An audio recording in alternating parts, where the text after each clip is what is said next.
I am Rebecca from ChemKnits, and this summer KnitPicks released 4 new bare yarn bases, an alpaca linen blend, a Corriedale yarn, a Corriedale Alpaca blend, and a BFL, a Blueface Leicester yarn.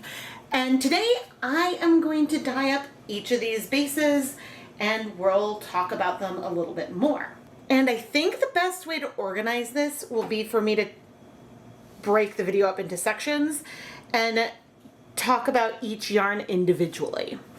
I only have one skein of each of these, so I will not be able to compare the finished dyed yarn to the bare yarn. Texture-wise, I would say the softest is probably the alpaca linen blend, which is a little surprising just because linen isn't that soft.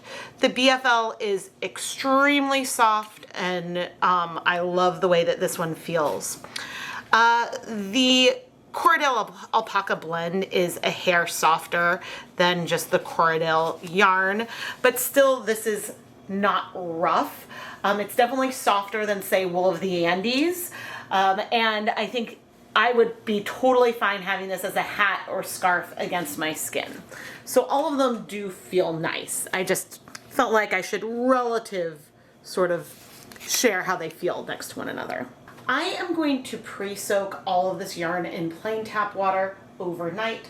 I have labeled the zip ties that I've put on them so that way I can keep the different yarn bases straight. I am a KnitPicks affiliate, but I did buy all of this yarn myself with my own money. I will link to them down in the video description where I'll have affiliate links so I may earn a commission if you make a purchase through one of those links. And because I'm grouping each of the yarns together, there are going to be some things that are a little out of order. Like, I'll be showing you finished dry yarn before I show any of the washing, because I think I did washing together for a lot of colorways.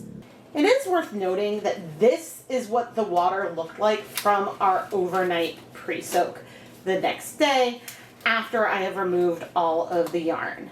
And I have a feeling that if I come and stick my hand in, you can see that yes, there is something that came out of the yarn. BFL is a sport weight yarn. It is 100% Blueface Leicester wool, and I think this is the first time that KnitPicks has offered this fiber. I have dyed superwash and non-superwash versions of BFL in the past, and actually I really enjoy spinning with BFL. So I'm expecting that this will take up color really beautifully. In my dye pot, I have 16 cups of water, and I'm going to come over and add 4 tablespoons of white vinegar. And then I'm bringing over 1 gram of delphinium blue acid dye, dissolved in just some hot tap water. Okay. I rinsed out the cup. I plan to reuse the same dye baths over and over to the best of my ability. I considered doing some cold process dyeing for these examples, but I wanted to be able to comment on how quickly the colors are binding, any differences I see, and things like that. So this is our 100% BFL yarn. My first note is that the yarn looked very yellow compared to the others when I removed it from the pre-soak bath. And it is looking fairly yellow with the first little dips into the color. My goal is not to create something dip dyed per se. I'm hoping for something tonal, but again, we're gonna need to see how this goes because it's gonna take some time for all of these colors to absorb. But now I'm gonna be patient and set a timer for 30 minutes. I'll turn the heat back up a bit and we'll see what happens. It has been 30 minutes, and this is not a color I use that often, but this is the normal amount of time that I use for a lot of projects. And ooh, we did get some breaking of our delphinium blue. I see some more pink in there, which is fun. That is actually one reason why I picked this color, because it might break. The color otherwise seems fairly even so far. It'll be hard to say. There's a hint of color left in the pot. I could increase the acid so we could try to absorb that last little bit of color, but I think think I am ready to move on to the next yarn base. And this little bit of color in here shouldn't affect our next color too much. So I'm gonna set this aside to cool, and then we'll wash all the yarn near the end.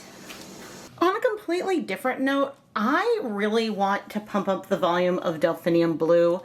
Try it at maybe a 2% depth of shade to see what it's like. And apologies, there's some kids using some new loud bikes across the street. I feel like there are areas that are more purple, some that are more blue in here. And I mean, it's gorgeous, but I think it's really subtle, and I don't know if the camera's picking that up. This yarn is super soft. The yarn is not super grippy to itself, which is, I mean, it's not a bad thing either way, but it's just a quality of this yarn that I felt is worth pointing out. Maybe twist it up, we can feel a little bit of that purple more. Maybe? I promise it's not in my head. I see it for real. But anyway, I love BFL. I wish to knit with it more, and this seems like a really great base. Corriedale is a sport weight yarn, and it is 100% Corriedale wool, non-superwash, and it feels like there's some lanolin in here. Like it doesn't feel super dry. I'm not planning on scouring it though. It's just gonna have our pre-soak before we go and dye it. For our 100% Corriedale yarn, I'm starting with a dye bath that I used for another project. It originally had 16 cups of water, 4 tablespoons of white vinegar, and I'm coming in with 1 gram of the persimmon acid dye. And we're probably adding under 2 cups of water with adding our dye in here. Now, if you're curious, the other pigment that was in here was actually a colorless fluorescent pigment, and so it should not have a huge impact on our Corriedale yarn. Unless, of course, there is a textural component to that optical brightener that I didn't consider, and it is what it is at this point. But at least editing Rebecca knows that there's a variable that I did not consider. Now, I will say that this 100% Corriedale fiber, and I don't know if it's showing up on camera, does have some pieces of plant matter in it. I don't think I can get it in focus. There's just little bits of plant and stem that has been spun into it, but ooh. Okay, the persimmon is a lovely color. I have only used this like 1 or 2 times. Okay, but actually with the orange in here now, you can see a little bit of the plant matter that is in our yarn.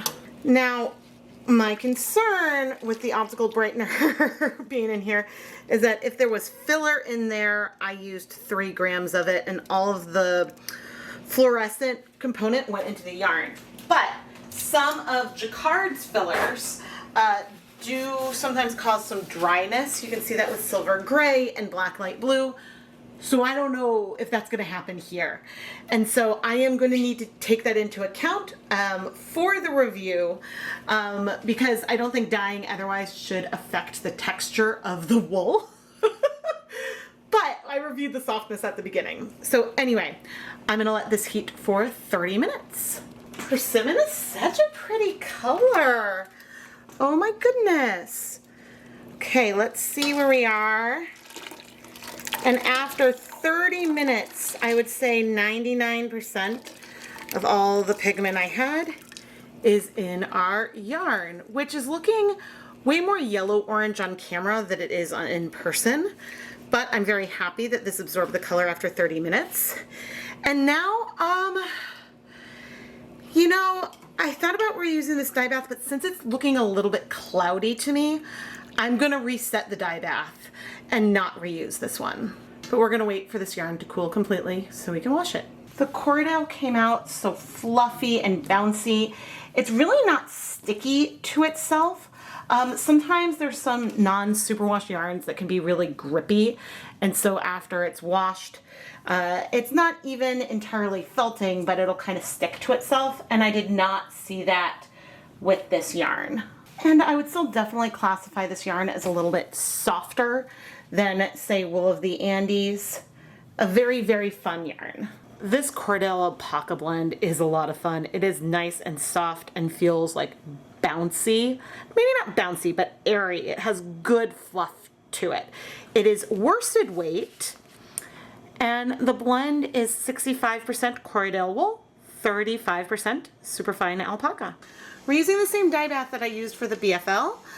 Here I am adding 1 gram of lilac to the dye bath. Now we did have residual blue in there, but you can see that this 1 gram of a light purple dye is way darker, and so that little bit of blue isn't going to make a huge difference for our colorway.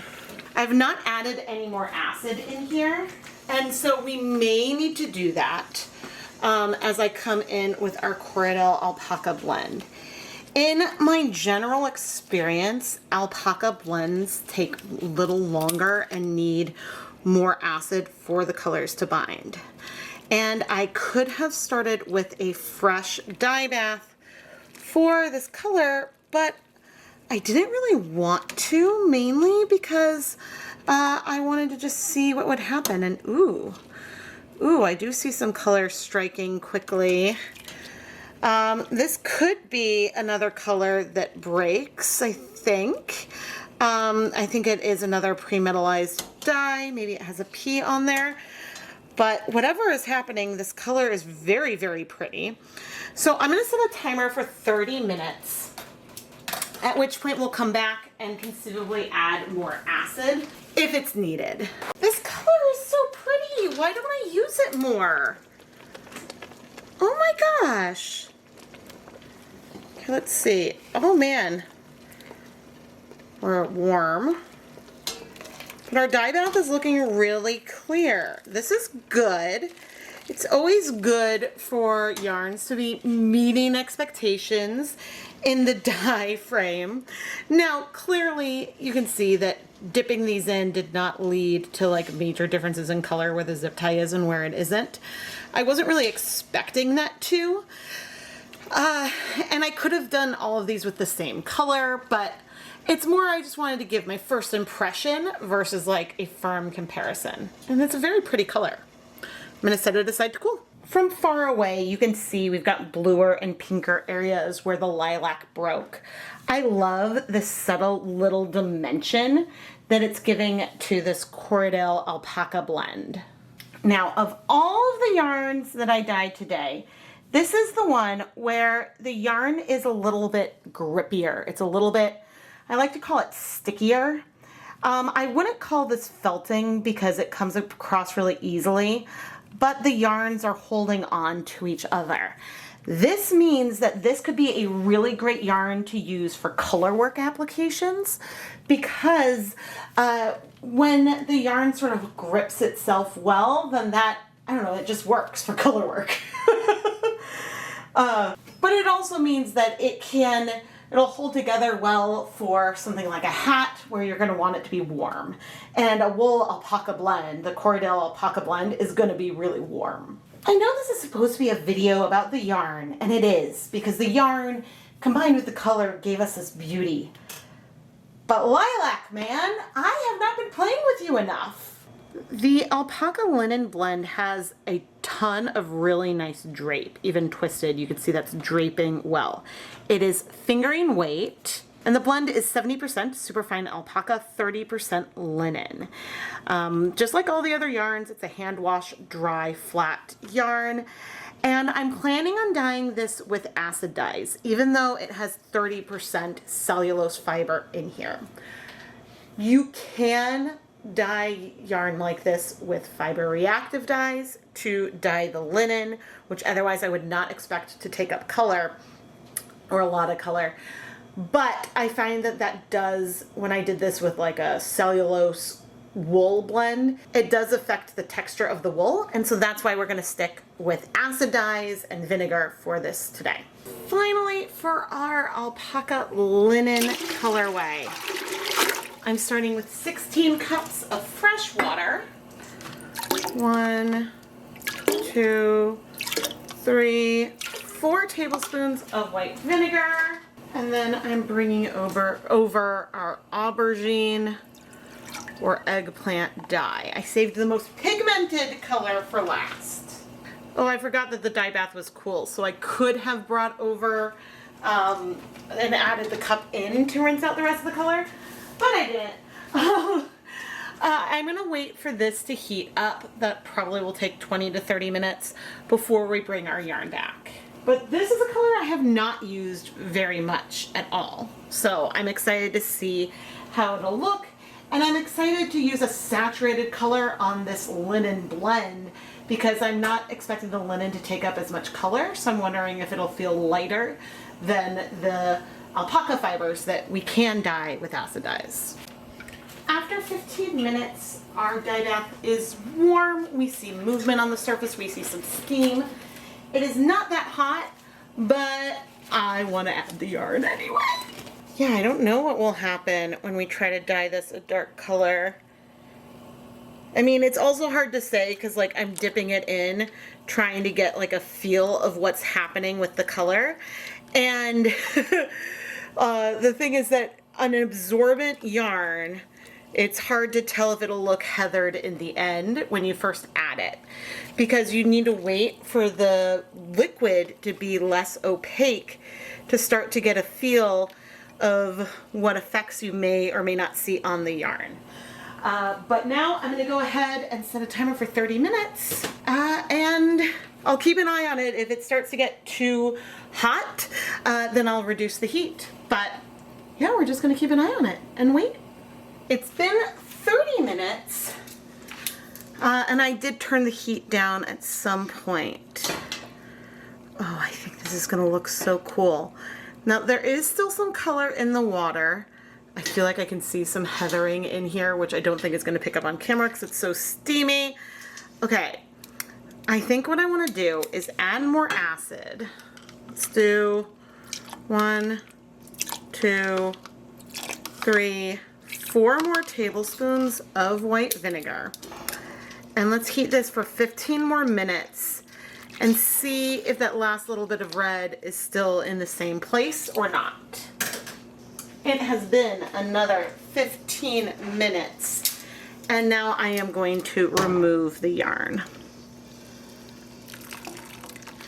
And unfortunately, since I have not used this color that much, I can't really say if the color that is left in here is left because of our yarn base or because of the dye color itself.